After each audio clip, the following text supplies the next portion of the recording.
Hello everyone, I am Gaurav and you are watching my YouTube channel Physics पाठशाला।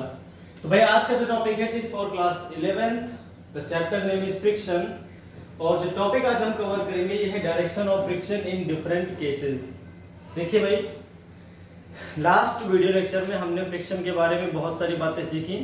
Friction क्या होता है, friction क्यों होता है, ठीक है, कितने प्रकार का होता है फ्रिक्शन, टाइप्स ऑफ फ्रिक्शन भी हमने सीखे और फ्रिक्शन के जो रूल्स हैं, लॉज ऑफ फ्रिक्शन, फ्रिक्शन किस डायरेक्शन में काम करेगा, कितना काम करेगा वो हमने, अच्छा वैल्यू क्या रहती है फ्रिक्शन की, ये हमने लास्ट वीडियो लेक्चर में कवर कर लिया था। बट डिफरेंट केसेस में आपका जो फ्रिक्शन की डायरेक्शन है वो हम कैसे पता करेंगे ये आपको आज मैं सिखाता हूं। देखिए आपको एक बात तो सभी में कॉमन मिलेगी, direction of friction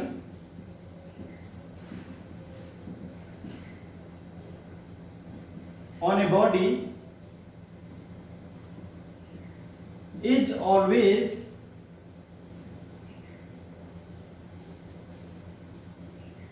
opposite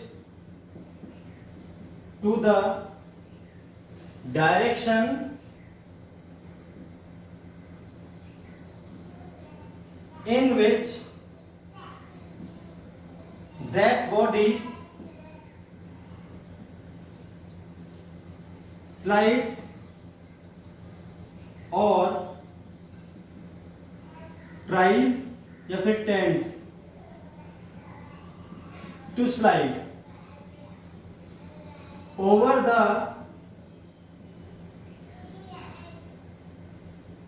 surface of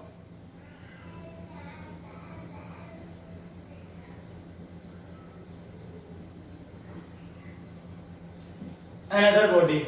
ठीक है भाई, यानी कोई बॉडी जिस डायरेक्शन में स्लाइड करने की कोशिश करती है किसी सरफेस पे या स्लाइड कर रही होती है किसी सरफेस पे, उसके अपोजिट डायरेक्शन पे उस बॉडी पर आपका फ्रिक्शन काम करेगा। ठीक है, अब मैं कुछ केसेस आपको देता हूं, आप ध्यान से देखेंगे भाई। इस केसेस में जो डायरेक्शन है फोर्स फ्रिक्शन की वो किस डायरेक्शन में आएगी। मैं आपको 2 बॉडी सिस्टम, 3 ब्लॉक सिस्टम, ठीक है, 1 ब्लॉक सिस्टम, बाइसिकल, खुद आदमी जो चलता है उस पर किस तरह friction, walking, friction in the case of walking, ठीक है, तो ये सारी बातें मैं आज आपको सिखाता हूं। तो पहले आपको डायरेक्शन निकालना आना चाहिए, फिर छोटी मोटी और बातें हम करेंगे फ्रिक्शन के बारे में। देखिए आज का टॉपिक बहुत इंटरेस्टिंग है पर आपको थोड़ा ध्यान से समझना पड़ेगा, इतना आसान नहीं है जो मैं आज बताने जा रहा हूं। थोड़ा आपको हल्का सी जो बातें हैं उन्हें ध्यान से सुनना पड़ेगा और समझना भी पड़ेगा। तो पहला केस हम लेते हैं, मान लीजिए ग्राउंड है, यहां पर एक ब्लॉक है आपके पास, ठीक है भाई, इस ब्लॉक पे आप एक फोर्स लगा दो F। कौन सा फोर्स है ये, आपने इसको लगाया है बाहर से, एक्सटर्नल फोर्स है ये आपका। ठीक है भाई, अब ये क्या है, एक्सटर्नल फोर्स। तो जो बॉडी है आपके पास, ठीक है, ये बॉडी जो है इसकी टेंडेंसी क्या होगी, ये इस तरफ चलने की कोशिश करेगी, है ना, ये इस डायरेक्शन में मूव करने की कोशिश करेगी ओवर दिस सरफेस।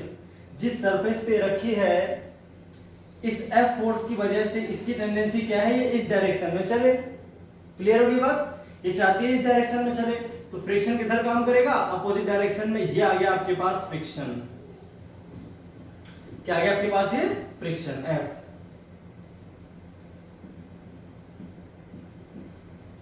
ठीक है, जो फोर्स F काम कर रहा था वो उसे इधर चलाने की कोशिश कर रहा था, इसलिए इसके जो टेंडेंसी थी इसके मोशन की, उसकी अपोजिट डायरेक्शन में फ्रिक्शन आ गया। अगर ये बॉडी मान लीजिए इस तरह से दिया हो कि आपके पास एक बॉडी है और वो v स्पीड से मूव कर रही है इस डायरेक्शन में, ठीक है, अब तो साफ दिख रहा है, जो इसके ये जो बॉडी है वो स्लाइड कर रही है इस पे, तो स्लाइड करने के अपोजिट डायरेक्शन में आ जाएगा आपके पास फ्रिक्शन। क्लियर होगी बात, तो इस तरह से हो गया आपका ये 1 बॉडी सिस्टम पे। तो बहुत आसान था, आसानी से बात समझ में आ गई होगी।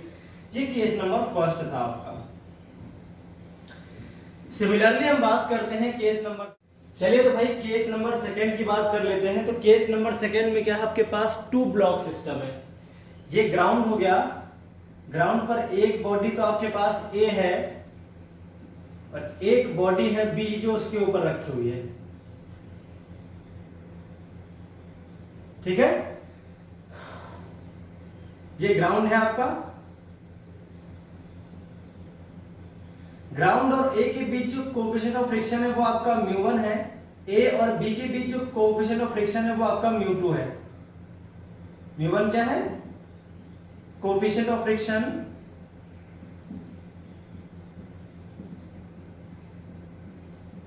बिटवीन ए एंड ग्राउंड, और μ2 क्या है? Coefficient of friction between A and B. ठीक है, चलिए अब हमें पता करना है कि जो डायरेक्शन है फ्रिक्शन की वो बी पर किस डायरेक्शन में है, ए पर किस डायरेक्शन में है, ए पर कितने फ्रिक्शन है और बी पे कितने फ्रिक्शन है। ये सारी बातें हमें पता करनी है। अभी मैं फ्रिक्शन की वैल्यू की बात नहीं कर रहा, मैं सिर्फ और सिर्फ फ्रिक्शन के डायरेक्शन की बात करने जा रहा हूं। ठीक है, तो आज जो टॉपिक है डायरेक्शन ऑफ फ्रिक्शन पे है। फ्रिक्शन कितना काम करेगा ये हम बाद में डिस्कस करेंगे, उस पर न्यूमेरिकल्स करेंगे। ठीक है, तो चलिए मैं साथ यहाँ पे फ्रिक्शन की वैल्यू भी निकाल दूंगा। डायरेक्शन के साथ साथ मैं फ्रिक्शन की वैल्यू भी आपको बता दूंगा कि फ्रिक्शन कितना काम करेगा। क्लियर होगी बात? चलिए देखते हैं। तो अब क्या है, मान लीजिए आपने जो ब्लॉक ए है उस पे फोर्स F लगाया। ब्लॉक ए पर आपने अगर फोर्स F लगाया तो ब्लॉक ए पर कितने फ्रिक्शन काम करेंगे और किस डायरेक्शन में करेंगे, ब्लॉक बी पर कितना फ्रिक्शन काम करेगा और किस डायरेक्शन में करेगा, ये आपको पता करना है। इसके लिए आप क्या करोगे, सबसे पहले let assume there is no friction between any surfaces. ठीक है, आप क्या करोगे, जैसे आपको डायरेक्शन को पता ना चले तो आप सभी सर्फेसेस को स्मूथ इमेजिन करो। थोड़ी देर के लिए ये मानो सारी सर्फेस स्मूथ है, कहीं कोई फ्रिक्शन नहीं है, और फिर देखो कि बॉडी किस तरफ मूव करना चाहती है। बॉडी जो भी बॉडी जिस डायरेक्शन में मूव करेगी उसकी अपोजिट डायरेक्शन में उसके पास फ्रिक्शन काम करना शुरू कर देगा, है ना। यानी कोई बॉडी दूसरी बॉडी की सरफेस पे जिस डायरेक्शन में मूव करने की कोशिश करेगी उस पर उसके अपोजिट डायरेक्शन में फ्रिक्शन काम करना शुरू कर देगा। चलिए तो देखते हैं क्या होगा। अभी क्या आपने माना यहाँ फ्रिक्शन, देखिए आप क्या कह रहे हो कि भैया जो फ्रिक्शन है वो गायब हो चुका है, कहीं कोई फ्रिक्शन नहीं होता। अगर फ्रिक्शन ना होता तो क्या होता, यहाँ पर म्यू 0 होता और यहाँ पर भी म्यू क्या होता, 0। म्यू 0 होने का मतलब है स्मूथ सरफेस है, कोई फ्रिक्शन नहीं है।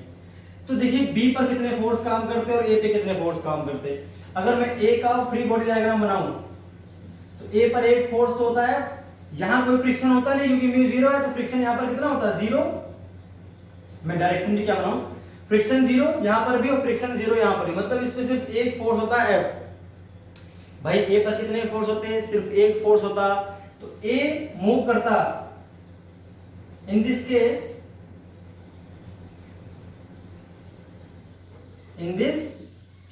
A moves, tries to move, क्या A moves rightwards। ठीक है, A जो है वो आपका राइट डायरेक्शन में मूव करना शुरू कर देता। और देखते हैं B का फ्री बॉडी डायग्राम देखिए, तो B क्या है भैया, B पर अगर देखें तो कोई फोर्स ही काम नहीं करेगा। देखिए इस पे तो कोई फोर्स है नहीं, जो है फोर्स है बॉडी ए पर है, यहां पर कोई फ्रिक्शन तो है नहीं, तो इस पे तो कोई फोर्स ही नहीं है। अच्छा, इसका जो वेट है वो और काम करता है, यहाँ पर वेट काम करता है। मान लीजिए इसका मास मान लेते हैं, मान लीजिए m1 मान लिया, इसका मास मैंने मान लिया m2।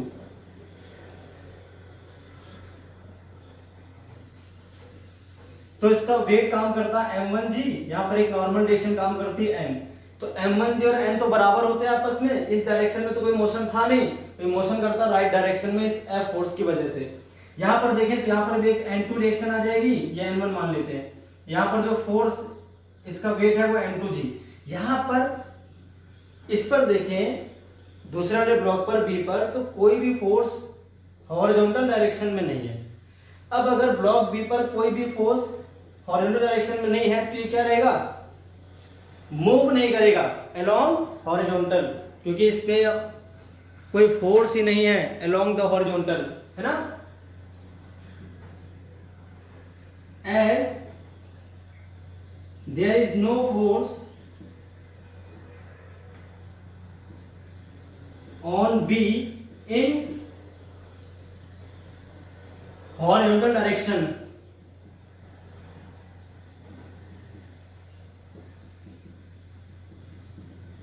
hence it will not move. ऊपर लिख देता हूं मैं, जगह नहीं है यहां पर।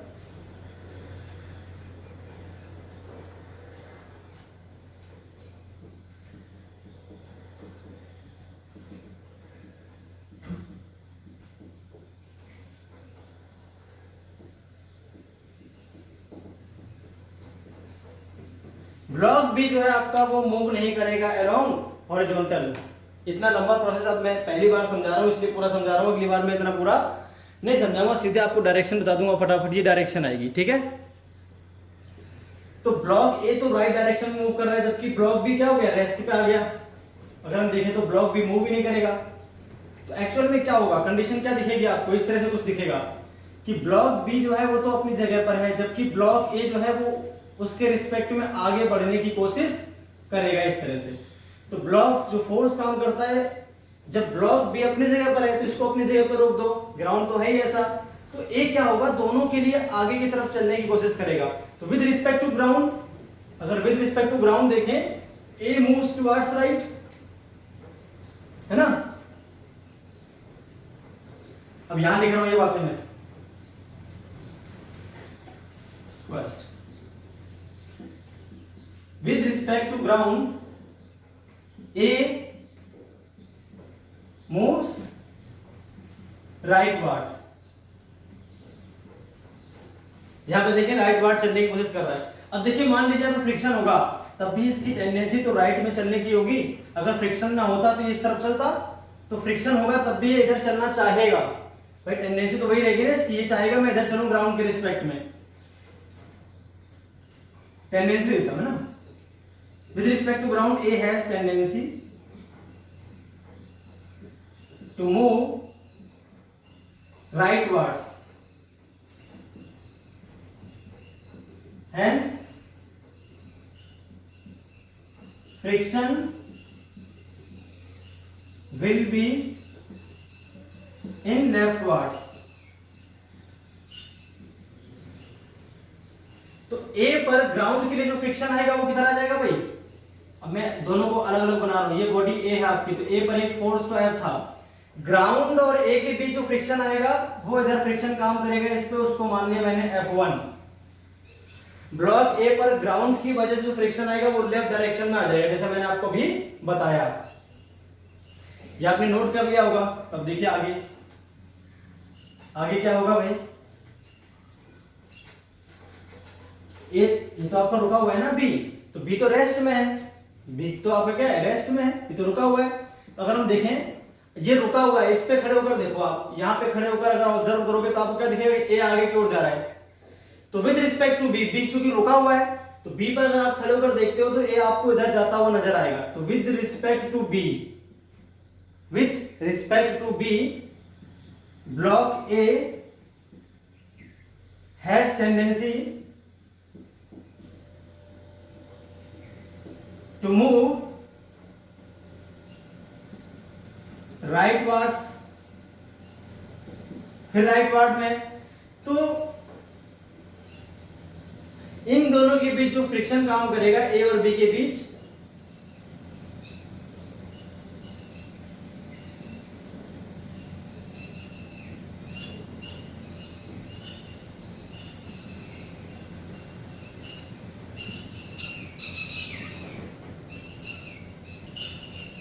वो लेफ्ट डायरेक्शन में काम करेगा, क्योंकि बी पे खड़े होकर देखें तो ए इधर जाने की कोशिश कर रहा है, यानी ए जो है, ए की सरफेस जो है बी पर स्लाइड करती है इस तरफ, ए की ये वाली सरफेस बी पर स्लाइड करती है इस तरफ, ये बी के रिस्पेक्ट में इधर जाने की कोशिश करता है, तो फ्रिक्शन ए को इधर जाने से रोकेगा।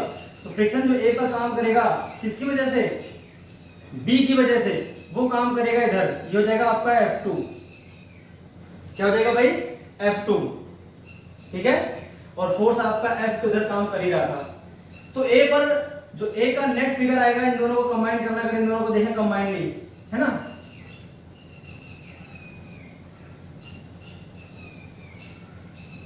तो जो आपके पास ए है उस पे दो फ्रिक्शन काम करेंगे, एक तो करेगा ग्राउंड की वजह से F1, एक करेगा आपका ऊपर बी की वजह से, जिसका नाम क्या हो जाएगा भैया, F2, ऐसा। तो ब्लॉक ए पर आपके पास दो फ्रिक्शन होंगे, एक ग्राउंड की वजह से पीछे की ओर F1, क्योंकि ग्राउंड के लिए भी वो राइट में चलना चाहता है तो ग्राउंड उस पर लेफ्ट डायरेक्शन में फ्रिक्शन लगा देगा, और बी के लिए भी वो राइट में चलना चाहता है, इसलिए जो बी है वो ए पर लेफ्ट डायरेक्शन में फ्रिक्शन लगा देगा। तो इस पे दो फ्रिक्शन आएंगे, due to B, due to ground. This one is due to ground and F2 is due to B. Clear हो गया? अब बात कर लेते हैं बी। बी पर किधर फ्रिक्शन काम करेगा, है ना? अब जो ब्लॉक बी है उस पर फ्रिक्शन किधर काम करेगा, चलिए वो भी बात कर लेते हैं।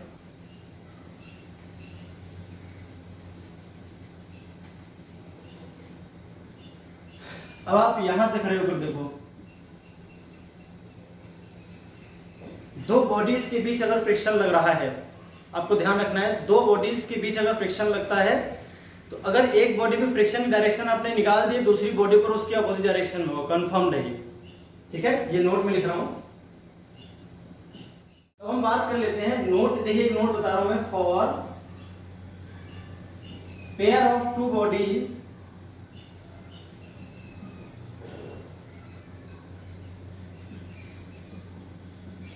friction forces on both due to each other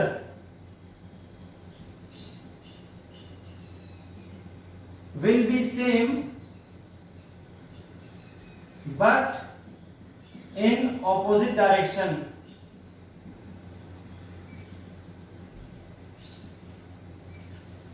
तो अगर B की वजह से A पर फ्रिक्शन लेफ्ट पे लग रहा है तो A की वजह से B पर जो फ्रिक्शन काम करेगा वो किधर करेगा,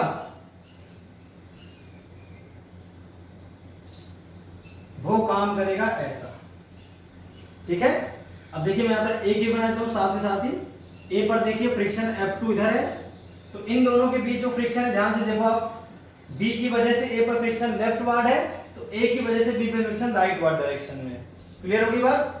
और एक फ्रिक्शन था ग्राउंड की वजह से यहाँ पर F1, ये किसकी वजह से है, ग्राउंड की वजह से यहाँ पे नेट फोर्स था। तो आप जब फ्री बॉडी डायग्राम बनाओगे तो ऐसे फ्रिक्शन फोर्स दिखाओगे। जब हम न्यूमेरिकल्स करेंगे तो इस तरह से दिखाएंगे। अभी मैं जैसे डायरेक्शन की बात कर रहा हूँ इसलिए मैं डायरेक्शन दिखाई है। जब हम फ्री बॉडी डायग्राम बनाएंगे तो F1 F2 की वैल्यू निकालेंगे, फिर F net is equal to ma कर देंगे, अपना आंसर आया करेगा इसका एक्सेलरेशन कितना और इसका एक्सेलरेशन कितना है। तो फ्रिक्शन की डायरेक्शन तो आपको चल गई पता भैया, फ्रिक्शन की जो डायरेक्शन है वो किस तरह से मेजर होती है। क्लियर है बात? यहाँ पे शायद ये नहीं दिख रहा है तो इसको मैं एक बार ऊपर हल्का सा बना दूं।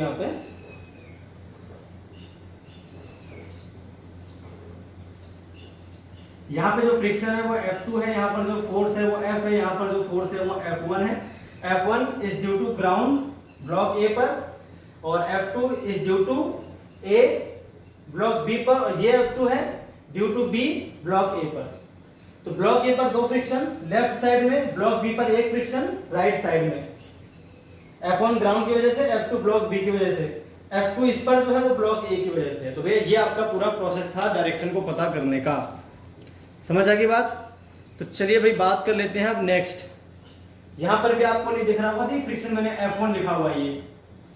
ये जो फ्रिक्शन था वो F1 था, ग्राउंड की वजह से यहाँ पर जो फ्रिक्शन था वो क्या था, F1।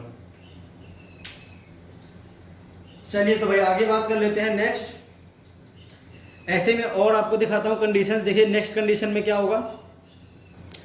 सेकेंड केस में क्या है, दो ही ब्लॉक है पर फोर्स बी पर काम कर रहा है। इस बार जो आपके पास अगला केस है, थर्ड केस जो भी है, वो ब्लॉक बी पर फोर्स F काम कर रहा है। अब फ्रिक्शन किधर काम करेगा, किस पर काम करेगा देखते हैं। यहां पर मान लीजिए μ1 है, टू पोजीशन ऑफ फ्रिक्शन, यहां पर मान लीजिए आपका μ2 है, दोनों जगह फ्रिक्शन है, यहां पर भी फ्रिक्शन और यहां पर भी फ्रिक्शन काम कर रहा है। अब वही let assume all surfaces are smooth। आपको एज्यूम करना पड़ता है तुरंत दोनों सरफेस स्मूथ है। और उस केस में देखें तो बी पर कितने फोर्स काम करेंगे, बी पर सिर्फ एक फोर्स काम करेगा और एक उसका जो वेट है वो काम कर रहा होगा mg, और एक उसकी नॉर्मल रिएक्शन m1। इसका मास हम मान लेते हैं m1, इसका मास मान लेते हैं m2। ठीक है, और ये ब्लॉक ए है, ब्लॉक ए पर तो सिर्फ N2 और M2G काम करेंगे। इस पे देखिए कोई भी हॉरिजॉन्टल फोर्स नहीं है क्योंकि फ्रिक्शन यहाँ आता अकेला, और फ्रिक्शन ना तो यहां पर काम कर रहा है ना तो यहां पर। इस अभी जो मैंने माना है, जो मैंने एज्यूम किया उसके लिए इस केस में पहले एज्यूम करना पड़ता है अगर स्मूथ होता तो क्या होता। तो आपने एज्यूम कर लिया कि सरफेस स्मूथ है, तो उस केस में यहाँ पे कोई फ्रिक्शन नहीं होता। तो ये तो क्या होता, it will be in rest, ठीक है, along horizontal direction as there is no force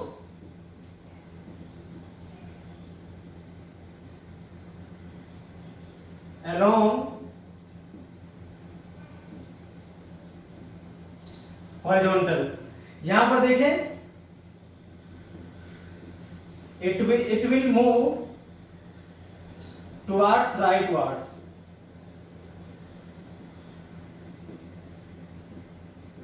ये दोनों बराबर हो गए तो ऊपर नीचे कोई मोशन होगा नहीं, एक्चुअल में इधर नहीं चलेंगे, बस इधर की तरफ मूव करेंगे, ठीक है भाई। यहां पर इस डायरेक्शन में कोई फोर्स नहीं है तो ये तो मूव करेगा नहीं, सिर्फ बी मूव करेगा, तो ए तो मूव करेगा नहीं, ठीक है। बी मूव कर रहा है राइटवर्ड डायरेक्शन में। अब ध्यान से देखो आप,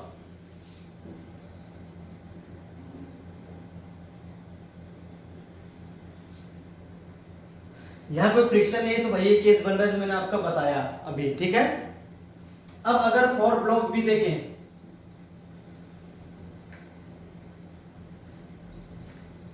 with respect to A, block B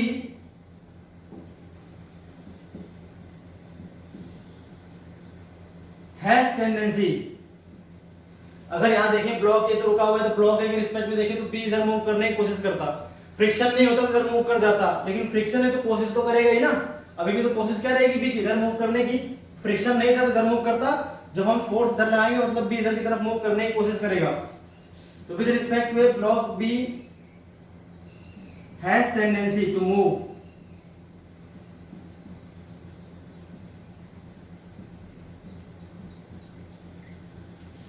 in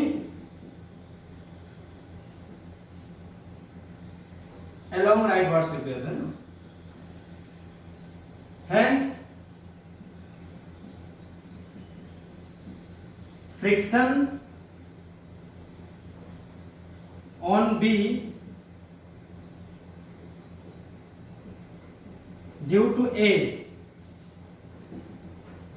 will be in left. तो बी पर देखें फ्रिक्शन किधर आ जाएगा, बी पर देखें तो फ्रिक्शन आपका आ रहा है लेफ्ट साइड में, क्योंकि वो राइट की तरफ जाने की कोशिश कर रहा है। तो ये आ गया आपका फ्रिक्शन, मान लीजिए F1, इधर फोर्स होगा कैपिटल F, तो बी पर तो फ्रिक्शन किधर आ गया भैया, लेफ्ट की तरफ आ गया। तो हम जानते हैं जैसे कि हमने पढ़ा था कि for the pair of two bodies, तो फ्रिक्शन दोनों बॉडीज पर एक दूसरे की वजह से काम करता है, उसकी वैल्यू सेम रहती है और डायरेक्शन अपोजिट। वैल्यू क्या रहती है भाई, सेम, और डायरेक्शन क्या रहती है, अपोजिट। तो अगर हम ए को देखें तो ए पर जो फ्रिक्शन काम करना शुरू कर देगा वो काम करेगा इस तरफ F1। ए पर जो फ्रिक्शन है वो किधर काम करेगा, F1 राइट साइड, इस पे लेफ्ट साइड में तो उस पर राइट साइड में काम करेगा, ठीक है। Now due to friction F1 block A has tendency to move on ground along rightwards, hence friction on A due to ground will be in left। तो ग्राउंड की वजह से जो फ्रिक्शन आएगा, देखिए F1 तो आ रहा था बॉडी B की वजह से, और जो ग्राउंड की वजह से फ्रिक्शन आएगा वो आपका हो जाएगा F2। तो ब्लॉक A पर दो फ्रिक्शन होंगे, ये ग्राउंड की वजह से, ये ब्लॉक B की वजह से, और ब्लॉक B पर केवल एक फ्रिक्शन होगा ब्लॉक A की वजह से लेफ्ट साइड में। ये फोर्स तो आपका एक्सटर्नल फोर्स है जो बाहर से काम कर रहा था वो। तो ब्लॉक बी पर एक फोर्स होगा फ्रिक्शन का, वो भी लेफ्ट साइड में ब्लॉक ए की वजह से, और ब्लॉक ए पर दो फ्रिक्शन होंगे, एक तो बी की वजह से आएगा, वो इधर आ जाएगा राइट साइड में, और जब इस पर एक फ्रिक्शन राइट साइड में काम कर रहा है तो फ्रिक्शन भी एक फोर्स है, तो ये फोर्स बॉडी को चलाने की कोशिश करेगा। फ्रिक्शन भी क्या भैया, एक फोर्स ही तो है। जो फ्रिक्शन फोर्स है वो एक को इधर मूव करने की कोशिश करेगा, जो फोर्स काम करना शुरू कर दिया पर, जिसकी वजह से ग्राउंड पर क्या करेगा, चलना शुरू करेगा राइट साइड में, या चलना चाहेगा राइट साइड में, चलना चाहेगा राइट साइड में, तो यहाँ पर जो फोर्स आ जाएगा वो आपका आ जाएगा F2। किस डायरेक्शन में, लेफ्ट डायरेक्शन में, ग्राउंड के रिस्पेक्ट में लेफ्ट और बी के रिस्पेक्ट में राइट डायरेक्शन में। तो भाई ये तो टू ब्लॉक सिस्टम पर मैंने आपको बता दिए पूरे जो काम करेंगे फ्रिक्शन। तो ए पर ये रहेगा और बी पर फाइनली इस तरह से रहेगा, है ना। ए पर कितने फोर्स काम करेंगे फ्रिक्शन के, दो। मैं आपको यहाँ बनाता हूँ इस फिगर में, आप ध्यान से देखें। यहाँ पर एक फ्रिक्शन रहेगा जिसका नाम रहेगा F2, यहां पर एक फ्रिक्शन रहेगा जिसका नाम रहेगा F1, ब्लॉक बी पर एक फ्रिक्शन रहेगा जिसका नाम रहेगा F1। इस तरह से ब्लॉक बी पर एक फ्रिक्शन लेफ्ट, ब्लॉक ए पर एक फ्रिक्शन राइट और एक फ्रिक्शन लेफ्ट, ये जमीन ग्राउंड की वजह से, ये ब्लॉक बी की वजह से, ये ब्लॉक बी पर है ए की वजह से। इस तरह से आपके पास ये फ्रिक्शन की डायरेक्शन आ जाएगी।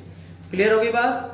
तो ऐसे ही अब हम बात कर लेते हैं वॉकिंग वाले केस में। अब जब हम चलते हैं तो किस तरफ, या आप तीन ब्लॉक्स वाले केस में भी देख लो, अगर तीन ब्लॉक हम होंगे तो किधर किधर काम करेगा। For the system of three blocks, जो फ्रिक्शन है आपका वो इधर काम करेगा, ये भी आपको समझना है, ठीक है। अभी समझा देता हूं मैं आपको, फिर जब हम इस पे न्यूमेरिकल्स करेंगे तो डायरेक्शन की तो कम से कम आपको प्रॉब्लम नहीं आएगी, ठीक है। डायरेक्शन की तो आपको कम से कम प्रॉब्लम नहीं आएगी।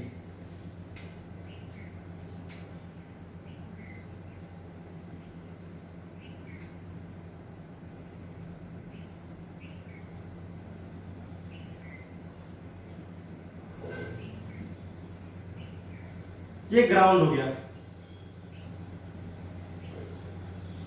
ए बी सी अपने पास तीन ब्लॉक्स हैं, ए बी सी अपने पास तीन ब्लॉक्स हैं। ग्राउंड के रिस्पेक्ट में तीनों को देखते हैं। तो पहले मैं फोर्स लगाता हूं किस पर,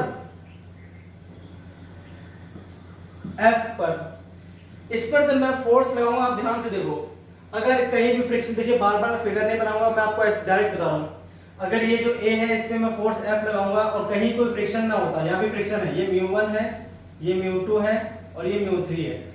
यहाँ पर जो फ्रिक्शन रहेगा वो μ3 की वजह से आएगा, यहाँ पर जो फ्रिक्शन है वो μ2 और यहाँ पर जो फ्रिक्शन है वो μ1, कोएफिशिएंट ऑफ फ्रिक्शन, ठीक है। μ × n बाद में हम बताएंगे कैसे डायरेक्शन निकालते हैं।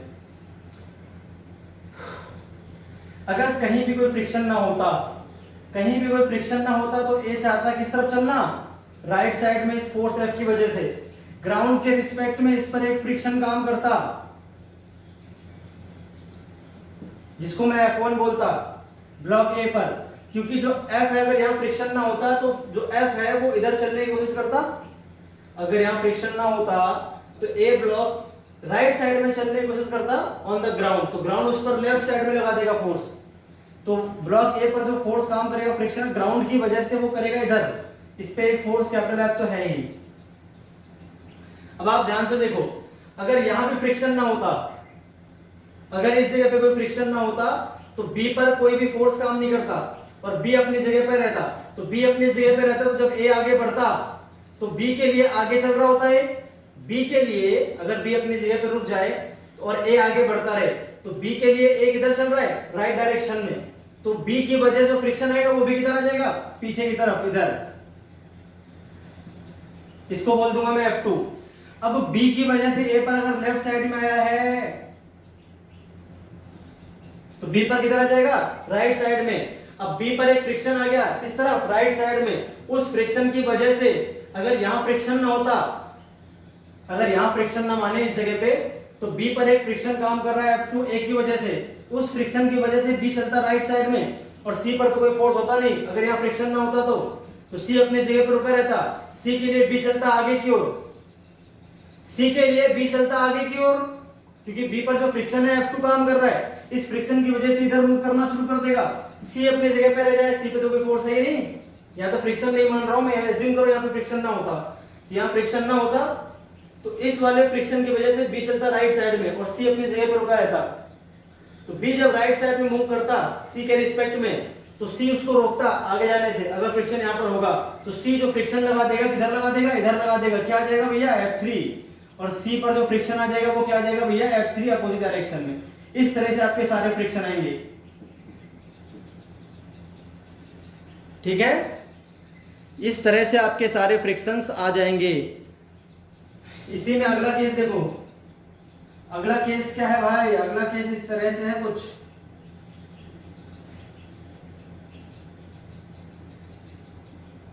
इस पर मैंने फोर्स F लगा दिया,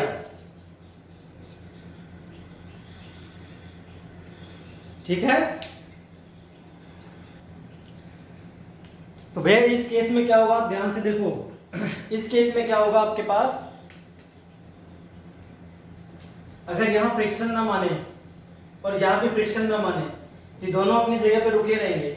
ये ब्लॉक दोनों की किधर मूव करेगा, राइट वर्ड डायरेक्शन में। यहां फ्रिक्शन मत मानो, आप यहां भी फ्रिक्शन मत मानो और यहां भी फ्रिक्शन मत मानो।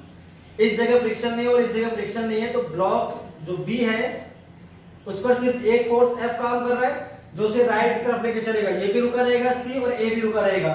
तो ए और सी के रिस्पेक्ट में बी किधर मूव करने की कोशिश कर रहा है, राइट साइड में। भाई बी किधर मूव करने की कोशिश कर रहा है, राइट साइड में। क्लियर होगी बात, है ना। तो ए और सी दोनों की वजह से जो बी पर फ्रिक्शन आएगा वो किधर आएगा, लेफ्ट साइड में। भाई ए और सी दोनों के लिए बी चलना चाहेगा राइट साइड में, तो सी भी बी पर फोर्स लगाएगा लेफ्ट साइड में। ऐसे इसको मान लिया मैंने क्या, F3, और यहां पर मान लिया मैंने F2। बी पर ए की वजह से फोर्स काम कर रहा है वो F2 है, तो भैया ए पर जो बी की वजह से फोर्स काम करेगा वो भी क्या हो जाएगा, F2। अब इस F2 फ्रिक्शन की वजह से अगर ग्राउंड पे देखें तो F2 फ्रिक्शन ए को ग्राउंड पर इधर चलाने की कोशिश करेगा। अगर ग्राउंड पे फ्रिक्शन ना होता तो ये फ्रिक्शन फोर्स, मान लीजिए यहाँ फ्रिक्शन पर ग्राउंड पे नहीं है, तो यहाँ पर जो फ्रिक्शन था वो तो आ गया इस पे F2। अब इस F2 की वजह से ब्लॉक चलने की कोशिश करेगा इस साइड में ग्राउंड के लिए, तो ग्राउंड जो फोर्स लगा देगा वो लगा देगा इस साइड में। ये आ गया आपके पास F1। तो ब्लॉक ए पर दो फोर्स हैं, F1 और F2। ब्लॉक बी पर दोनों फोर्स पीछे की तरफ आ जाएंगे, F2 और F3। अब बची ब्लॉक सी, तो ब्लॉक सी पर जो फोर्स आएगा वो आ जाएगा आपका आगे की ओर। किधर कितना आ जाएगा भाई, ये आ जाएगा आपका F3। ब्लॉक बी पर ब्लॉक सी ने जो फोर्स लगाया था वो लेफ्ट साइड में, तो ब्लॉक बी ब्लॉक सी पर जो फोर्स लगा देगा वो राइट साइड में फ्रिक्शन का। इस तरह से यहां पर आ जाएंगे डायरेक्शंस आपकी जो फ्रिक्शन की हैं। क्लियर होगी बात। अब तीसरा जो केस होगा, उस तीसरे केस में क्या होगा भाई, यहां पर वही था फ्रिक्शन, ये μ2 था, यहां μ3 था और यहां क्या था आपका μ1। हालांकि वैल्यू नहीं निकालनी तो आप चाहो तो मैं सब डायरेक्शन की बात कर रहा हूं अभी। अब तीसरे केस में जो फोर्स है वो कहां लग रहा है, इसी में जो अगला केस आएगा आपके पास, छठा केस बन रहा है कुल मिला के। तो सी यहां पर फोर्स F काम कर रहा है ब्लॉक सी पर, तब क्या होगा, जैसे ब्लॉक ए पर किया तो डायरेक्शन आपके सामने थी, ब्लॉक बी पर किया तब भी डायरेक्शन आपके सामने थी। ब्लॉक सी पर अगर फोर्स लगाते हैं डायरेक्शन कैसी आएगी वो भी जरा आप देख लो एक बार। ब्लॉक सी पर अगर हम फोर्स F लगाते हैं तो ब्लॉक सी पर यहां फ्रिक्शन मत मानो इस जगह पे। अगर यहां फ्रिक्शन ना होता तो बी अपनी जगह पर रुका रहता, सी आगे की तरफ बढ़ता, यानी बी के रिस्पेक्ट में सी राइट डायरेक्शन में जाने की कोशिश करता, बी के रिस्पेक्ट में सी राइट में जाने की कोशिश करता, तो बी सी पर जो फ्रिक्शन फोर्स लगा देगा वो लगा देगा लेफ्ट साइड में। इसको मान लेते हैं F3। तो बी पर जो फ्रिक्शन आ जाएगा वो क्या आ जाएगा भैया, F3 राइट साइड में। ये बी हो गया, ये सी हो गया, यहाँ पर एक फोर्स F भी है, ये कैपिटल F है, एक्सटर्नल फोर्स। अब अगर बी को देखो यहां पर, अब इस जगह पर आ जाओ, यहां फ्रिक्शन ना होता तो बी इस F3 की वजह से इस ब्लॉक ए के ऊपर चलता, बी F3 की वजह से ब्लॉक ए पर चलने की कोशिश करता, किस तरफ, राइट डायरेक्शन में। ब्लॉक ए के रिस्पेक्ट में बी चलता इस F3 की वजह से राइट डायरेक्शन में। ए बी को रोकता, पीछे की तरफ लगाता फ्रिक्शन, ये फ्रिक्शन आ जाएगा आपके पास F2। ब्लॉक बी पर फ्रिक्शन F2 इधर है तो ब्लॉक ए पर आ जाएगा जस्ट अपोजिट डायरेक्शन में, ये आ गया F2 आपके पास ब्लॉक ए पर।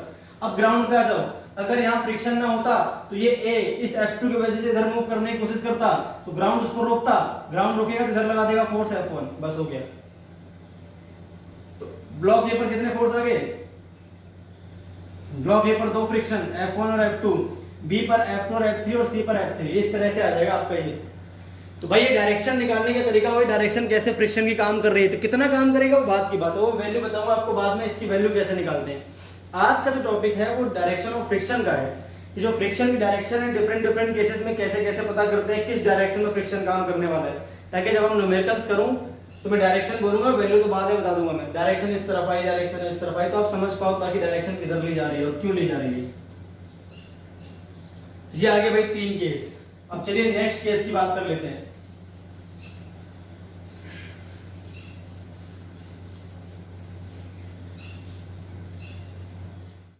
तो चलिए भाई बात कर लेते हैं फ्रिक्शन ड्यूरिंग वॉकिंग की। तो फ्रिक्शन ड्यूरिंग वॉकिंग में क्या है आपके पास, आपका जो पैर है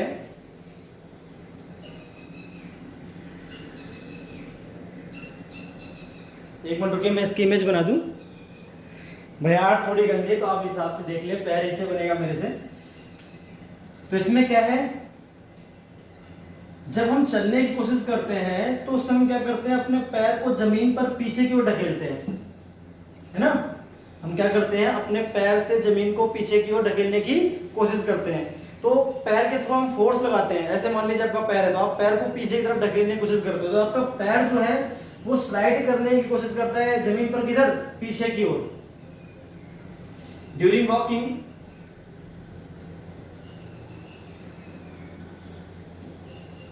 foot has tendency to slide on ground, slide backward direction.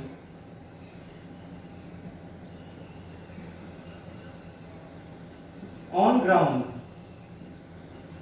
भाई ये पैर कहता है कि भैया पीछे की तरफ स्लाइड करें।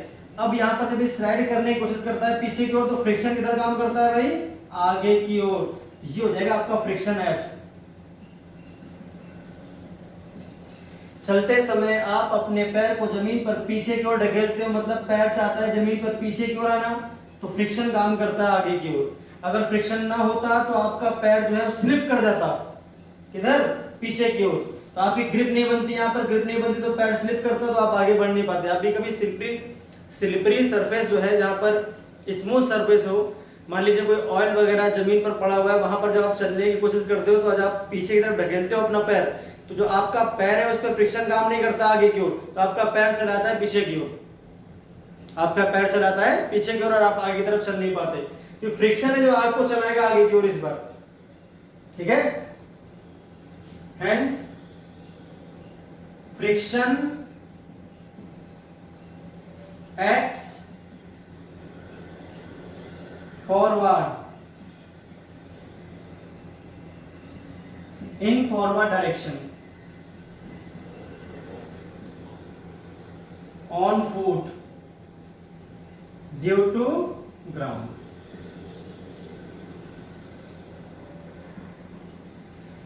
तो भाई इस तरह से आप चल सकते हो। चलते समय हम पैर को पीछे की तरफ ढकेलने की कोशिश करते हैं ग्राउंड पर। जब हम पीछे की तरफ ढकेलने की कोशिश करते हैं तो हमारा जो पैर है वो स्लाइड करने की कोशिश करता है ग्राउंड पे पीछे की ओर। और मैंने कहा था कोई बॉडी जिस डायरेक्शन में स्लाइड करने की कोशिश करती है उसकी अपोजिट डायरेक्शन फ्रिक्शन काम करता है। तो यहाँ पर जो फ्रिक्शन काम करेगा वो फॉरवर्ड डायरेक्शन में करेगा, क्योंकि पैर हमारा पीछे की तरफ जाने की कोशिश करता है। देखिए आप जब ग्रिप बना रहे हो तो जमीन को पीछे को ढकेलते हो ऐसे, फिर आपको फ्रिक्शन आगे बढ़ाता है। आप चल के देखो तो आप जमीन को पीछे को ढकेलते हो अपने पैर से, तो आपको फ्रिक्शन आगे की ओर बढ़ा देता है, ठीक है। इस तरफ टेंडेंसी है मूव करने की। तो चलते समय पैर से हम धक्का मारते हैं जमीन को पीछे की ओर, जिससे हमारा पैर जमीन को पीछे की ओर जाने की कोशिश करता है, फ्रिक्शन आगे की ओर आ जाता है। अब ऐसे हम देखते हैं force on bicycle. Force on bicycle, friction force on bicycle को समझने के लिए आपको थोड़ा सा रोटेशनल मोशन की जानकारी भी जरूरी है। तो थोड़ी सी जानकारी पहले मैं आपको दे दूं किसकी, रोटेशनल मोशन की, यानी जो रोलिंग होती है वो किस तरह से होती है, जो आपकी रोलिंग होती है वो, है ना। मान लीजिए आपका एक व्हील है, ठीक है, और ये अपनी जगह पर रोटेशन कर रहा है इस एक्सिस के अबाउट, अपनी जगह पर ऐसे घूम रहा है यहीं पर, ठीक है। तो इसके हर पॉइंट के पास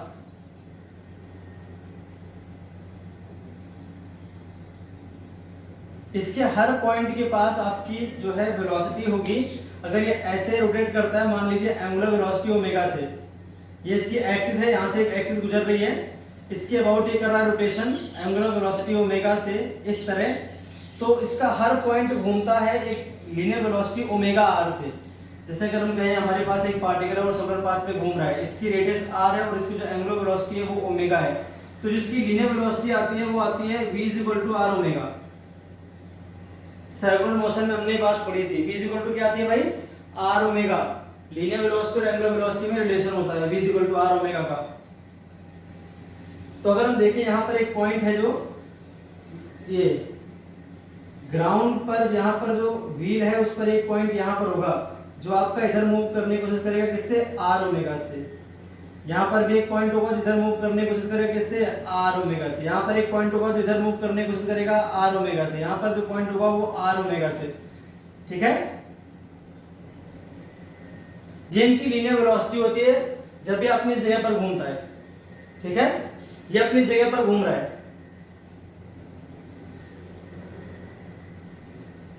wheel rotates about its axis, about its axis। ठीक है, ये प्योर रोटेशन है,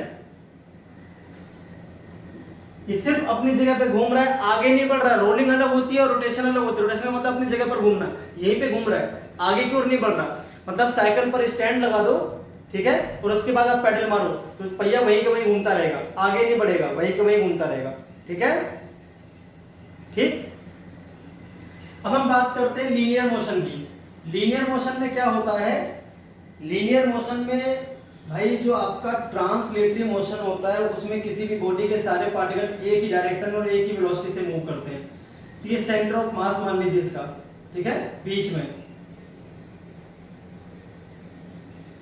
अब क्या है भाई इसमें कि ये सारे के सारे पार्टिकल, जैसे मान लीजिए 20 स्पीड से आगे बढ़ रहा है, सेंटर ऑफ मास का मतलब हो गया ऐसा पॉइंट जहां पर सारे मास को हम कंसंट्रेट मान सकते हैं। ठीक है, इस पूरी बॉडी को मैं इस पॉइंट से रिप्लेस कर सकता हूं, जो इसका आंसर है वो पूरी बॉडी का आएगा। तो इसका ये वाला पॉइंट 20 स्पीड से, ये वाला पॉइंट 20 स्पीड से, ये वाला पॉइंट भी 20 स्पीड से और ये वाला पॉइंट भी 20 स्पीड से मोशन करेगा। ये क्या है, प्योर ट्रांसलेशनल का मतलब लीनियर, ये प्योर लीनियर मोशन है। अब इसमें कैसे करना है, मतलब किसी पहिए के बीच में आप यहां से एक धागा बांध दो, ठीक है, बिल्कुल बीच में से उसके, और उसको फिर आगे की तरफ घसीटो तो घूमेगा नहीं, सिर्फ आगे बढ़ेगा। अरे बीच में से पकड़ लो पहिए को, उसकी यहां से उसके एक्सिस से, और 2 धागे ले आओ, फिर उन्हें खींचो तो सिर्फ ये आगे की ओर बढ़ेगा, ऐसे घूमेगा नहीं, सिर्फ आगे बढ़ेगा। समझ गए, उसके बीच में से एक धागा रखे, मतलब ये आपका मान लीजिए व्हील है, तो यहां से एक धागा इस तरह से बांध कर इसे आगे की तरफ फोर्स लगाओ तो सिर्फ आगे चलेगा ऐसे। ठीक है, वेलोसिटी भी हो जाएगी, इसकी वेलोसिटी भी, सब सारे पॉइंट चलेंगे, घूमेगा नहीं, सिर्फ चलेगा। समझ आई बात। अगर बिल्कुल बीच में फोर्स लगाता हूं तो सिर्फ ये चलेगा, घूमेगा नहीं। इन दोनों का जो कॉम्बिनेशन होता है उसको हम बोलते हैं रोलिंग मोशन। इस भाई क्या बोलते हैं उसको हम, रोलिंग मोशन। इन दोनों का जो कॉम्बिनेशन आएगा उसको बोलते हैं रोलिंग मोशन। उसमें क्या होता है, बॉडी चलती भी है, बॉडी चलती भी है और घूमती भी है। इसे घूमते हुए आगे बढ़ता है, जो पहिया है वो आपका घूमते हुए आगे की ओर बढ़ता है, तो इस तरह से घूमते हुए आगे की ओर बढ़ेगा। अब अगर इस पॉइंट पर देखूं तो अगर इन दोनों को प्लस करूंगा तो ये वेलोसिटी आ जाएगी v, और यहां पर जो वेलोसिटी थी r ओमेगा, ये आपका आ गया रोलिंग।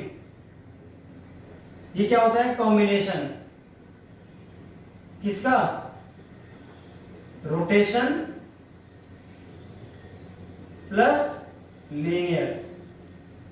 इन दोनों के कॉम्बिनेशन को बोलते हैं रोलिंग मोशन। तो दोनों जब जुड़ेंगे आपस में तो ये आपका रिजल्ट आएगा इस तरह से।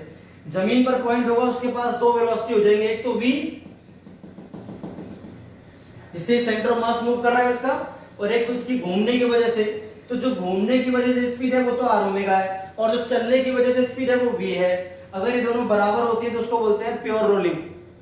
भाई क्या बोलते हैं इसको, प्योर रोलिंग। तो आपको ये बात समझनी है बढ़िया तरह से। तो पहले दोनों फिगर कंबाइन बना ले इस तरह से, ये रोलिंग मोशन हो गया। अब देखिए cases, if v = r omega,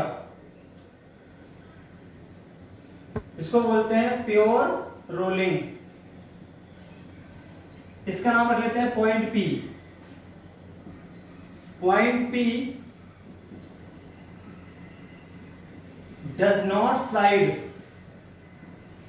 point P does not slide on the ground.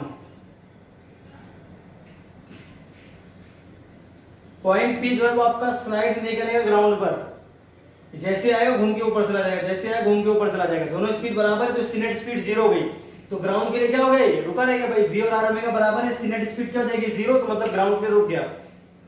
Number second, v बड़ा होगा अगर r ओमेगा से, ठीक है। तो इस केस में क्या होगा, in this case point P slides in forward direction on ground। इसको हम बोलते हैं स्लाइडिंग रोलिंग।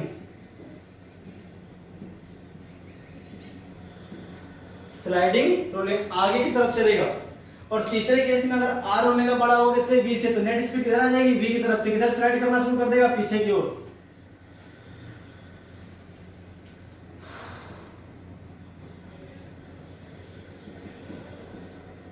आर ओमेगा बड़ा हो v से, point P slides backward on ground. ये 3 केस आपको समझने पहले, फिर फ्रिक्शन की बात करूंगा।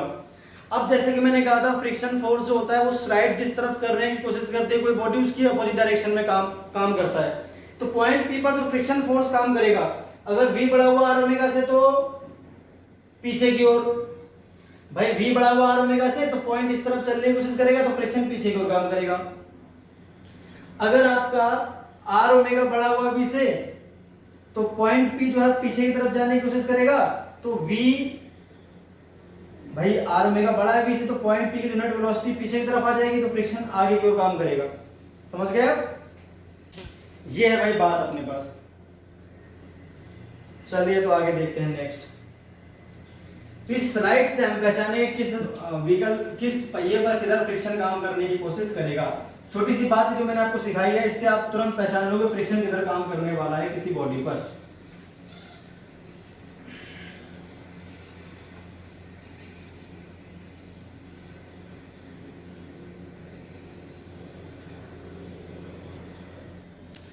तो भाई आपकी जो बाइसिकल है वो आप देखिए किस तरह से होती है। एक बार मैं बाइसिकल का यहाँ पे इमेज बना दूं, उसके बाद आपको समझाता हूँ। तो ये भाई आपके पास साइकिल। अब देखिए होता क्या है, साइकिल वाले केस में अभी साइकिल रुकी हुई है, जब हम पैडल पर लगाते हैं यहाँ पर फोर्स, तो ये जो आपके पास ये पैडल है, इस पर आप ऐसे फोर्स लगाते हो, इसे पैर से घुमाते हो, पैर से चलाते हो इस तरह से ऐसे करके, ठीक है। तो आपने यहाँ पर एक टॉर्क लगाया जिसकी वजह से घूमना स्टार्ट करता है। कौन? आपका पैडल। जो पैडल है starts rotating due to your torque. जो आप उस पर टॉर्क लगाते हो, घुमाने वाला जो फोर्स लगाते हो, फोर्स का वो इफेक्ट जो बॉडी को घुमाता है उसको हम टॉर्क बोलते हैं। इसको हम रोटेशन में आपको समझाएंगे बढ़िया तरह से। क्लियर है भाई? तो ये चीज मैं रोटेशन में कवर करूंगा कि कोई बॉडी जो है वो टॉर्क की वजह से क्यों घूमती है।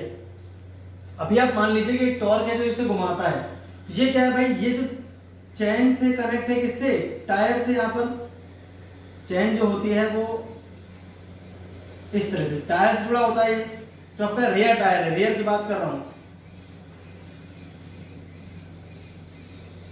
रेयर जो व्हील है वो आपका इस तरह से होता है। जब आप पैडल पर टॉर्क लगाते हो तो ये घूमता है ऐसे करके, तो ये पहिए को भी इस तरफ घुमाने की कोशिश करता है, तो ऐसा, ठीक है। जब पहिया अपनी जगह पर, देखिए घूमने की वजह से आर ओमेगा तो आ जाता है भाई, घूमने की वजह से आर ओमेगा तो आ जाएगा, पर कोई लीनियर फोर्स तो है नहीं जो चलाएगा। यहाँ पर तो आपने टॉर्क लगाया जो घुमा रहा है, तो घुमाने वाले फोर्स से घूमेगा। तो घूमने की वजह से यहाँ पर क्या आएगी, इस जगह पर इस पॉइंट पर एक स्पीड आएगी आर ओमेगा, और v क्या रहेगा, जो v आपका वो तो यहाँ पे रहेगा नहीं क्योंकि मैंने चलाया तो है ही नहीं, सिर्फ घुमाया है। तो घूमने की वजह से इस पॉइंट के पास एक स्पीड आती है आर ओमेगा, ठीक है। अब इसे हटा रहा हूं मैं। अब आप समझो रियर व्हील पे जो पैडल पे हमने लगाया था टॉर्क, उसको घुमाया था, पैडल को जो हमने घुमाया उसकी वजह से टायर घूमता है, और घूमने की वजह से यहाँ पर एक स्पीड आई आर ओमेगा। मैंने कहा था घूमने की वजह से जो स्पीड आती है वो क्या होती है, आर ओमेगा। तो इस आर ओमेगा की वजह से जो पहिया है, due to R omega speed, R omega आपकी स्पीड है, v इक्वल टू होता है आर ओमेगा, तो घूमने वाली स्पीड को बोलते हैं आर ओमेगा, रोटेशनल स्पीड बोलते हैं इसको। Due to R omega speed, rear wheel tries to slide in backward direction on ground, hence friction is in forward direction। Friction क्या है आपका, फॉरवर्ड डायरेक्शन में आएगा। तो चूंकि इस स्पीड से इधर जाने की कोशिश करेगा तो फ्रिक्शन जो आएगा आपका वो किधर आ जाएगा, फॉरवर्ड डायरेक्शन में। तो फ्रिक्शन आ गया आपके पास। भैया रियर व्हील पे तो फ्रिक्शन किधर आ गया, आगे की तरफ। कब, जब आप इसको आगे की तरफ एक्सीलरेट करते हो, ड्यूरिंग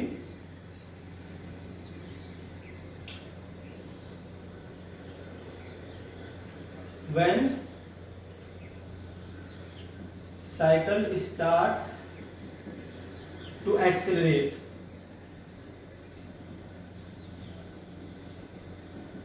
in forward direction, या फिर ड्यूरिंग पैडलिंग।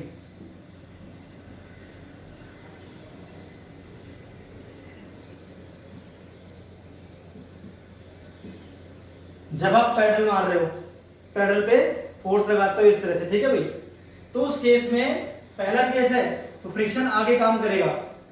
जब साइकिल को आप आगे की तरफ एक्सेलरेट करोगे तो पीछे वाले पहिए पे जो फ्रिक्शन है वो किधर काम करेगा, आगे की ओर। अब बात कर लेते हैं आगे वाले पहिए की, फ्रंट व्हील है ये कौन सा व्हील है भाई, फ्रंट व्हील। फ्रंट व्हील पर क्या होगा, अब आप ध्यान से देखो, चेन जो होती है वो रियर व्हील से कनेक्टेड है। जो भाई आपकी चेन थी वो किससे कनेक्टेड थी, केवल और केवल रियर व्हील से, ठीक है। जो आपका आगे वाला पहिया, यहां से कोई भी चेन कनेक्टेड नहीं है ना। अब जो फ्रिक्शन एफ आता है पीछे वाले टायर पे, तो इस साइकिल पर एक फोर्स एफ काम करना शुरू करता है, तो फ्रिक्शन फोर्स से ये साइकिल को आगे की ओर धक्का मारता है। ये जो फ्रिक्शन फोर्स है पूरी साइकिल को आगे की ओर धक्का मारता है। फ्रिक्शन फोर्स यहां पर है, तो ये जो पहिया इससे कनेक्टेड है, अगर ये घूमेगा तो ये भी चलेगा भाई। अगर ये आगे की तरफ बढ़ने की कोशिश करेगा, इस एफ फोर्स से ये पहिया जो है वो आगे की तरफ बढ़ने की कोशिश भी करेगा। फ्रिक्शन फोर्स जो है काम करेगा, उसकी वजह से जो पीछे वाला पहिया है वो फॉरवर्ड डायरेक्शन में मूव करने की कोशिश करेगा, जिसकी वजह से जो आपके पास आगे वाला व्हील है वो भी फॉरवर्ड डायरेक्शन में मूव करने की कोशिश करेगा। क्या लिखूंगा, due to friction force on rear wheel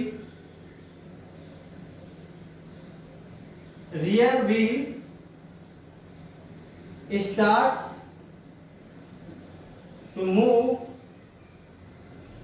ठीक है भाई, देख लेते हैं कहां तक लिखा जा रहा है। ठीक है, अभी है जगह, starts to move in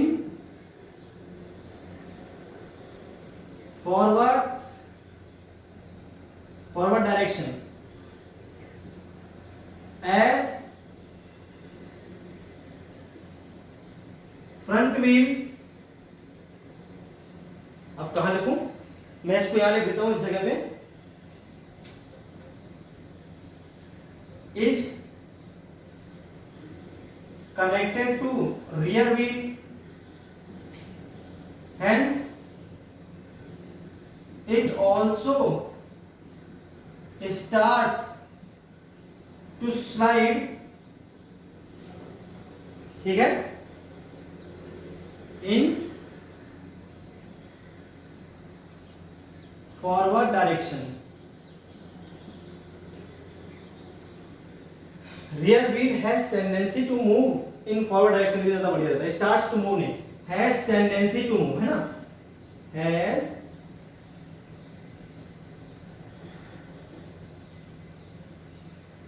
tendency to move due to friction force on rear wheel has tendency to move in forward direction as front wheel is connected to rear wheel, hence it also has tendency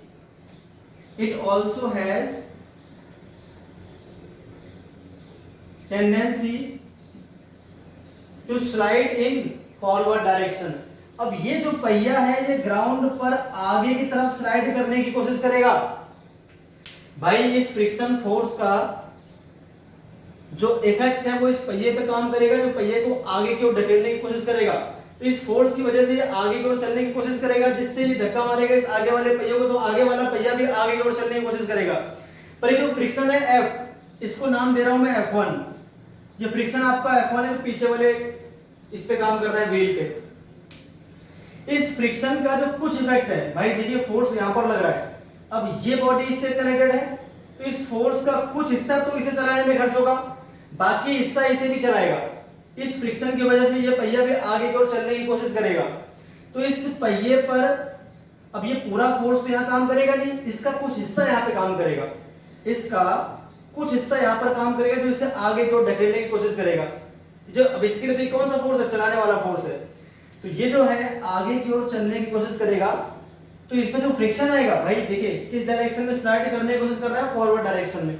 ये पहिया आगे की ओर फिसलने की कोशिश करता है, तो फ्रिक्शन किधर आएगा, इस पे फ्रिक्शन आएगा पीछे की ओर।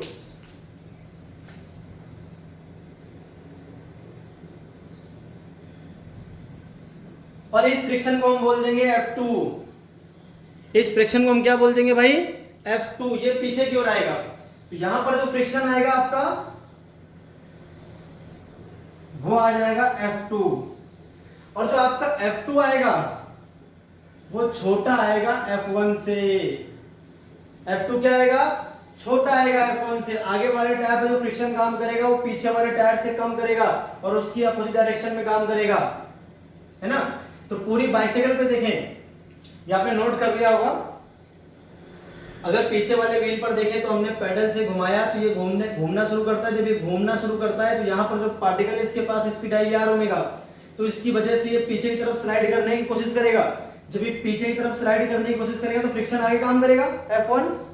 क्लियर होगी बात। अभी जो फोर्स F1 है, ये साइकिल पर देखिए पीछे वाले टायर पे F1 फोर्स काम करता है, जिससे ये आगे की ओर चलने की भी कोशिश करेगा। फोर्स चलाएगा इसको, तो आगे की ओर जब मूव करने की कोशिश करेगा तो ये धक्का मारेगा इसको आगे की ओर।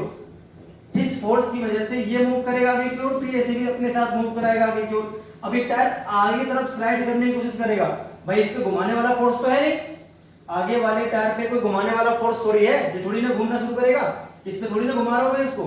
जब ये घुमा नहीं रहा हूं तो केवल स्लाइड करेगा आगे की ओर, इस पे तो फोर्स लगाया मैंने। यहाँ पर इसका थोड़ा सा इफेक्ट आएगा इस जगह पर, तो यहाँ पर इसके सेंटर पे एक फोर्स काम करना शुरू कर देगा इस जगह पे, ठीक है। वो कुछ होगा F डैश मान लेते हैं, उस फोर्स की वजह से आगे की ओर चलेगा, है ना। इस पे एक फोर्स काम करेगा, जब धक्का मारता है इसको तो इस पे एक फोर्स काम करता है आगे की ओर। उस फोर्स की वजह से स्लाइड करने की कोशिश करता है, और जब ये स्लाइड करने की कोशिश करता है आगे की ओर तो फ्रिक्शन आता है पीछे की ओर, ठीक है। ये जो F डैश है वो इसके कुछ हिस्सा है यहाँ पे जो काम कर रहा है, F1 का कुछ हिस्सा F डैश के रूप में पहले वाले टायर पे काम करना शुरू कर देगा आगे वाले टायर पे। आगे वाला टायर स्टार्टिंग में घूमता है, स्टार्टिंग में घूमता है सिर्फ पीछे वाला टायर, ठीक है भाई। अभी जो फ्रिक्शन आ गया है F2, तो F2 की जो वैल्यू आती है वो छोटी आती है F1 से, तो पूरी साइकिल पे जो नेट फोर्स आता है वो आगे की ओर आता है, इसलिए साइकिल आगे की ओर चलना शुरू कर देती है। सॉरी। आपकी पूरी साइकिल पे देखें तो एक फोर्स F1 और एक force F2। Net force on cycle F net क्या आ जाएगा भाई, F1 minus F2, F1 minus F2। F2 छोटा है F1 से, तो F1 इस डायरेक्शन में और F2 बैकवर्ड डायरेक्शन में, दोनों को माइनस कर देंगे, नेट फोर्स निकल रहा है किस डायरेक्शन में, इन राइटवर्ड डायरेक्शन।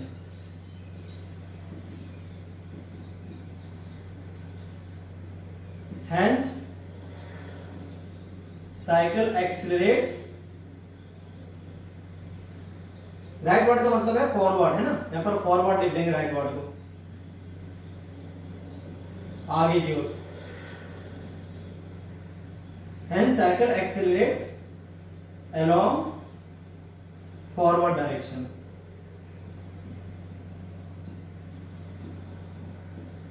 तो भाई इस तरह साइकिल आगे की ओर बढ़ती रहती है।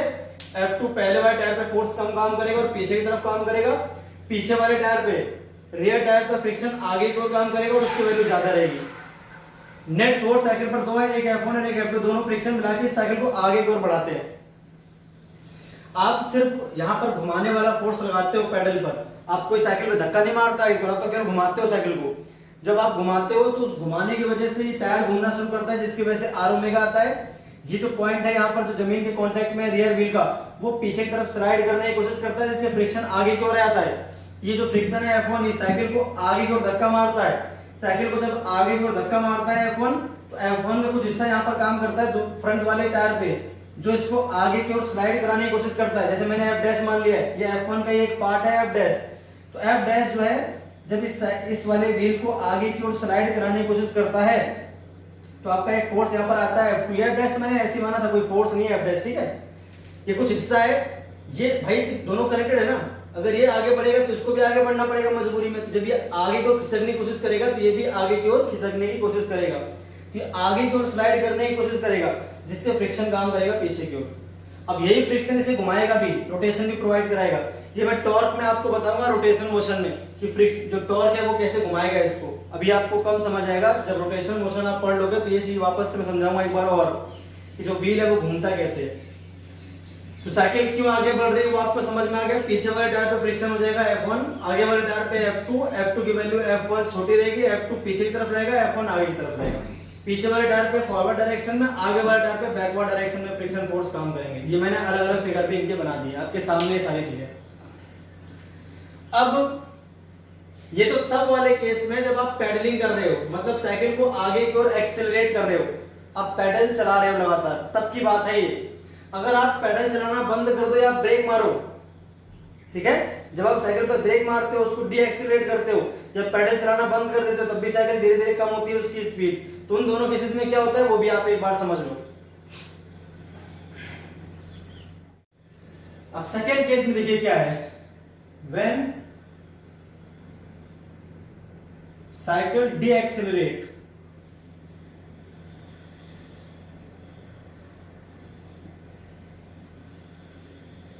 ठीक है, और रिटार्डेड, साइकिल की जब स्पीड कम हो रही हो, अप्लाइंग ब्रेक्स, आप ये समझना है आपको। अप्लाई ब्रेक करते हो फिर आप पैडलिंग छोड़ दो, ठीक है, नॉट पैडलिंग।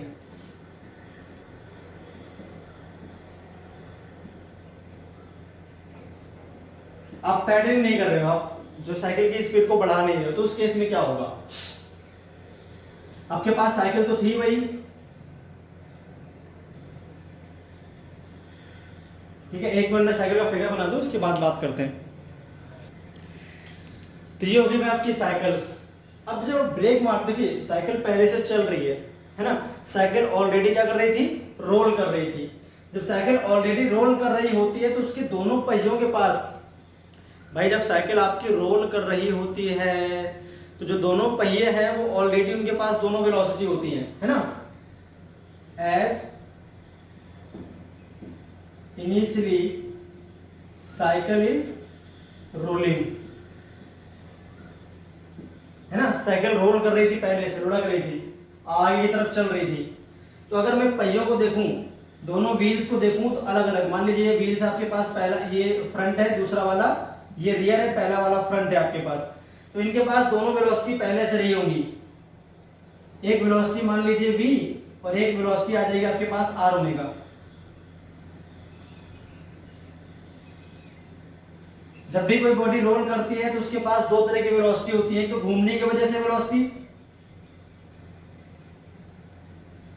ओमेगा स्पीड से घूम रही है, मान लीजिए ये भी ओमेगा स्पीड से घूम रही है, तो इसके पास आगे की ओर वेलोसिटी होगी v और पीछे होगी r ओमेगा, जहां पर r इसी क्या है, रेडियस है।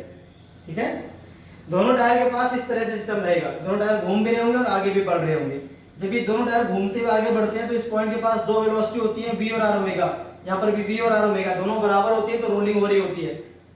ठीक है, अब आपने कर दिया ब्रेक अप्लाई। तो ब्रेक जब अप्लाई होते हैं ना,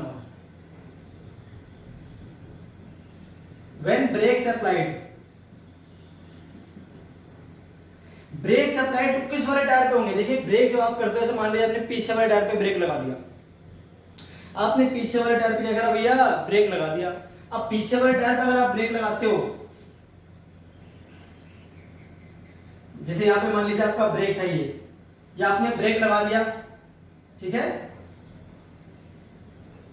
या आपने ब्रेक लगा दिया पीछे वाले टायर पे, तो ब्रेक लगाने की वजह से क्या होगा, जो घूमने वाली, देख ब्रेक किस पे लगता है, घूमने वाली स्पीड पे। तो आप ऐसे नहीं पकड़ते हो, आप तो बस रिम पर यहां पर एक इस तरह से ब्रेक लगाते हो, तो रिम जो है घूमना बंद कर देती है, घूमना, जो रिम का घूमने का जो प्रोसेस था वो धीमा पड़ जाता है, घूमने वाली जो स्पीड है वो कम पड़ेगी ब्रेक लगाने से। तो now when brakes applied, angular velocity omega decreases, hence भाई जो ओमेगा है वो आपकी कम पड़ जाती है। देखिए v तो वही रहेगी भाई, लीनियरली कोई फोर्स थोड़ी लगाया आपने, ऐसे थोड़ी इसको पकड़े खींचा साइकिल को पीछे की ओर, बस आपने टायर पे घूमने वाली स्पीड को कम किया, v को कम नहीं किया आपने। But linear speed remains same, linear speed v जो है आपकी क्या रहती है, रिमेन्स सेम।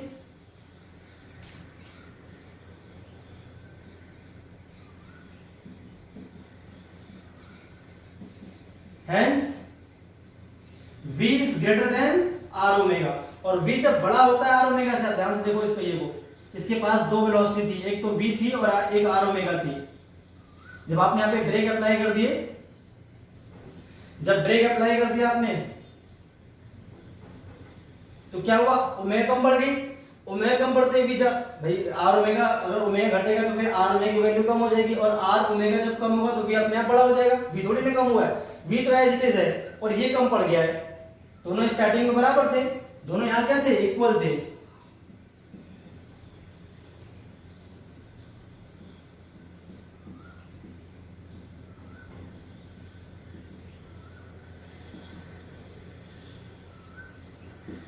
जब आपने ब्रेक अप्लाई नहीं किया था तब आपके दोनों इक्वल थे, जैसे ही आपने ब्रेक अप्लाई किया वैसे ही बड़ा हो गया r ओमेगा, सब भी बड़ा होगा तो ये किस तरफ मूव करने की कोशिश करेगा, स्लाइड करने की आगे की ओर। हेंस ये आपका रियर व्हील है, hence rear wheel starts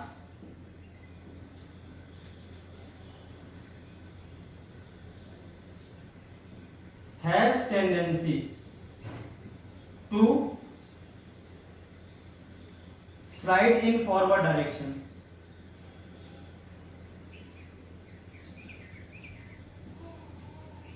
Slide in forward direction. ठीक है भाई,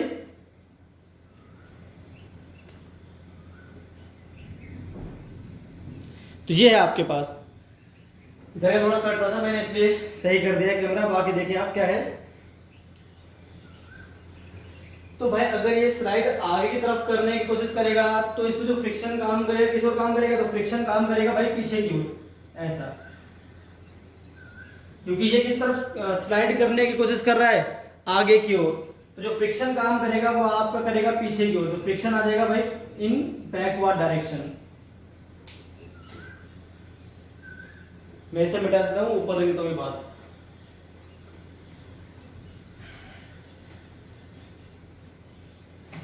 Hence, friction on rear wheel will be in backward direction.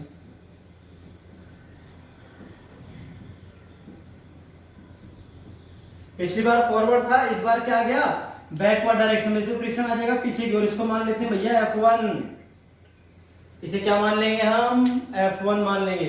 अभी जो फ्रिक्शन है ये साइकिल को रोकने की कोशिश करेगा, तो भैया रियर वाले पे तो आ गया F1 पीछे की ओर। सिमिलरली जब आप ब्रेक इस पे अप्लाई करोगे तो इसके साथ भी वही कहानी बनेगी, है ना।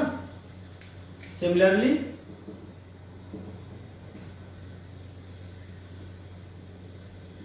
फॉर फ्रंट व्हील, भाई जब इस पे भाई दोनों ब्रेक मार दिए, मान लीजिए आपने इस तरह से ब्रेक मार दिए, आगे वाले पे ब्रेक लगेगा, वो भी इसकी घूमने वाली स्पीड कम कर देगा, तो v ज्यादा है, घूमने वाली स्पीड कम होगी, तो ये भी आगे की तरफ स्लाइड करने की कोशिश करेगा, तो क्या होगा फ्रिक्शन पीछे की ओर काम करेगा। और इस पे फ्रिक्शन तो वैसे ही पीछे की ओर काम कर ही रहा था चलते समय, ठीक है, ऑलरेडी इस पे था बस आगे की ओर। जब हमने इस पे ब्रेक मारे तो पीछे आ गया, इस पे तो फ्रिक्शन वैसा का वैसा रहेगा एज इट इज, तो इस पे तो फ्रिक्शन वैसा ही काम करता रहेगा। ये मान लीजिए आपका F2 है, ठीक है। और अगर आपने ब्रेक लगाई तब भी आपका F2 पीछे ही आना है, क्योंकि ब्रेक लगाने पर भी क्या होगा R ओमेगा कम होगा, तब भी आगे की ओर स्लाइड करने की कोशिश करेगा, तब भी आपका फ्रिक्शन बढ़ जाएगा, पीछे की ओर आ जाएगा बस, ठीक है। आगे वाले पहिए पे तो पीछे की ओर ही रहना है फ्रिक्शन हमेशा, वही उसे घुमा रहा है, वरना ये घूमता ही नहीं, ठीक है। Similarly for front wheel friction will be in, इस पे ब्रेक मारा तो फ्रिक्शन इस पे पीछे की तरफ आएगा, R में कम पड़ जाएगी, V ज्यादा हो जाएगी, ये स्लाइड करेगा आगे की ओर, कोशिश करेगा, इससे फ्रिक्शन पीछे की ओर ही आएगा। Similarly for front wheel friction will be in backward.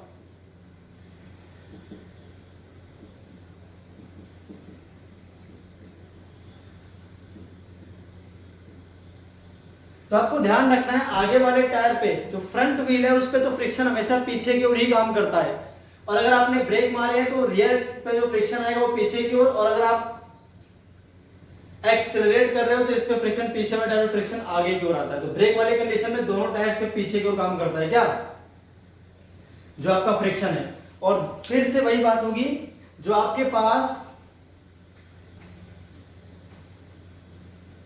दोनों ही फ्रिक्शन पीछे की ओर, दोनों ऐड हो जाएंगे, और आपका जो आंसर आएगा वो साइकिल को रोक देगा। इस बार जो नेट फोर्स आएगा साइकिल वो बैकवर्ड डायरेक्शन आएगा। Net force on cycle will be in backward direction. इसलिए साइकिल आप क्या कर रही है, रुक रही है, या फिर उसका जो एक्सेलरेशन है वो नेगेटिव है, उसकी स्पीड धीरे धीरे कम हो जाएगी, डी एक्सेलरेट करेगी साइकिल। तो ये था पूरा प्रोसेस आपका साइकिल का। अगर साइकिल एक्सेलरेट करेगी मतलब आप पेडल मार रहे हो, तो पीछे वाले टायर पे तो फोर्स काम करता है आगे की ओर फ्रिक्शन का, और आगे वाले टायर पे पीछे की ओर। और अगर आप ब्रेक मारते हो तो आगे और पीछे दोनों टायर पे पीछे की तरफ फ्रिक्शन काम करना शुरू कर देता है। तो भाई ये था आपका पूरा प्रोसेस, साइकिल पर जो फ्रिक्शन काम करता है किस तरह से करता है। आई होप आपको पूरी बात समझ में आ गई होगी। तो ये थी डायरेक्शन ऑफ फ्रिक्शन निकालना डिफरेंट केसेस में। अब आप डायरेक्शन सीख गए हो, मैं आपको नेक्स्ट वीडियो लेक्चर में वैल्यू निकालना सिखाऊंगा, फ्रिक्शन की वैल्यू कैसे निकाली जाती है। तो आज के लिए इतना ही, फिर मिलते हैं नेक्स्ट वीडियो लेक्चर में।